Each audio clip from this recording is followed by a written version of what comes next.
Cylinder ಬೆಲೆ ಏರಿಕೆ ಖಂಡಿಸಿ ಚಿಪ್ಪು ಹಿಡಿದು ಪ್ರತಿಭಟನೆ. ಕೋಲಾರ ನಗರದ ಹೊಸ ಬಸ್ ನಿಲ್ದಾಣದ ವೃತ್ತದಲ್ಲಿ ಪ್ರತಿಭಟನೆ. ಕರ್ನಾಟಕ ರಾಜ್ಯ ರೈತ ಸಂಘ ಹಾಗೂ ಹಸಿರು ಸೇನೆ ಕಾರ್ಯಕರ್ತರಿಂದ ಪ್ರತಿಭಟನೆ. ಸಿಲಿಂಡರ್ ಬೆಲೆ ಏರಿಕೆ, ಡೀಸೆಲ್ ಬೆಲೆ ಏರಿಕೆ, ಪೆಟ್ರೋಲ್ ಬೆಲೆ ಏರಿಕೆ, ಹಾಲಿನ ಬೆಲೆ ಏರಿಕೆಗೆ ಖಂಡನೆ.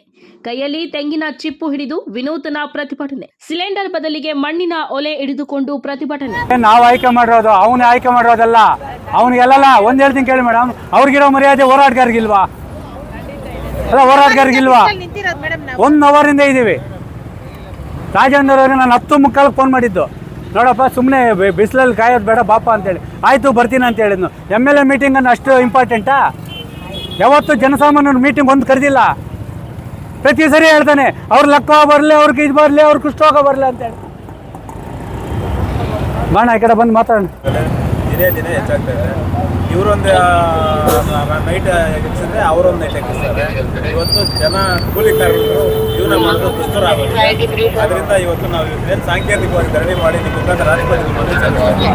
ಇದೇನಾದರೂ ಇದಕ್ಕೆ ಮಾಡಲಿಲ್ಲ ಅಂತಂದರೆ ಮುಂದಿನ ದಿನಗಳಲ್ಲಿ ಉಗ್ರವಾದ ಹೋರಾಟ ಹಮ್ಮಿಕೊಳ್ತೀವಿ ಅಂತೀವಿ ಅಂತ ನಿಮಗೆ ಈ ಒಂದು ವಸ್ತುಗಳನ್ನು ಬೆಲೆ ಏರಿಕೆ ಮಾಡುವ ಮುಖಾಂತರ ಕೇಂದ್ರ ಮತ್ತು ರಾಜ್ಯ ಸರ್ಕಾರ ಜನ ವಿರೋಧಿ ನೀತಿಯನ್ನು ಅನುಸರಿಸುವ ಮುಖಾಂತರ ಬಡವರ ಬದುಕನ್ನು ಇವತ್ತು ಬೀದಿಗೆ ತಳ್ತಾ ಇದ್ದಾರೆ. ಕೂಲಿ ನಾಲಿ ಮಾಡಿ ಜೀವನ ಮಾಡುವಂತಹ ಈ ಬಡವರ ಮೇಲೆ ಕೇಂದ್ರ ಮತ್ತು ರಾಜ್ಯ ಸರ್ಕಾರಕ್ಕೆ ದಬ್ಬಾಳಿಕೆ ನಿರಂತರವಾಗಿ ಮಾಡ್ತಾ ಇದೆ. ಇದರ ಬಗ್ಗೆ ಚಕಾರವೆತ್ತಬೇಕಾದಂತಹ ವಿರೋಧ ಪಕ್ಷಗಳು ಮತ್ತು ಸ್ಥಳೀಯ ಶಾಸಕರು ಏನು ಬಾಯಿದ್ದು ಕುರುಡರಂತೆ, ಅವ್ರಿಗೆ ಮಾತೇ ಬರೋದಿಲ್ಲ, ಮೂಕರಂತೆ ವರ್ತನೆ ಮಾಡ್ತಾ ಇದ್ದಾರೆ. ಇವತ್ತು ಬೆಳೆದ ಬೆಳೆಗೆ ಬೆಲೆ ಇಲ್ಲ, ಮತ್ತು ಕೂಲಿ ಸಿಗ್ತಾ ಇಲ್ಲ.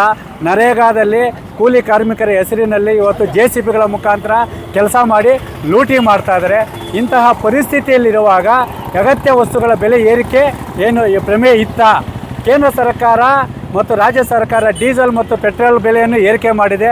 ಅದರ ಜೊತೆಗೆ ಇವತ್ತು ಅಡುಗೆ ಅನಿಲವನ್ನು ಏರಿಕೆ ಮಾಡುವ ಮುಖಾಂತರ ಇವತ್ತು ಮತ್ತೆ ಗ್ರಾಮೀಣ ಪ್ರದೇಶದ ಜನರು ಸೌದೆಯನ್ನು ಮೊರೆ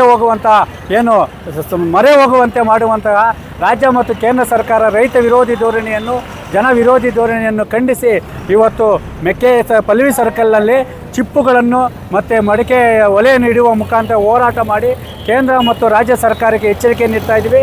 ಏರಿಕೆಯಾಗಿರುವ ಬೆಲೆ ಇಳಿಕೆಯನ್ನು ಮಾಡಲೇಬೇಕು. ಇಲ್ಲವಾದರೆ ಎಲ್ಲ ರಾಜ್ಯ ಮತ್ತು ರಾಷ್ಟ್ರೀಯ ಹೆದ್ದಾರಿಗಳನ್ನು ಜಾನುವಾರುಗಳ ಸಮೇತ ಬಂದ್ ಮಾಡುವ ಮುಖಾಂತರ ರೈತರ ಎರಡನೇ ಮುಖವನ್ನು ತೋರಿಸಿಕೊಡುವ ಎಚ್ಚರಿಕೆಯನ್ನು ನೀಡ್ತಾ ಇದ್ದೀವಿ.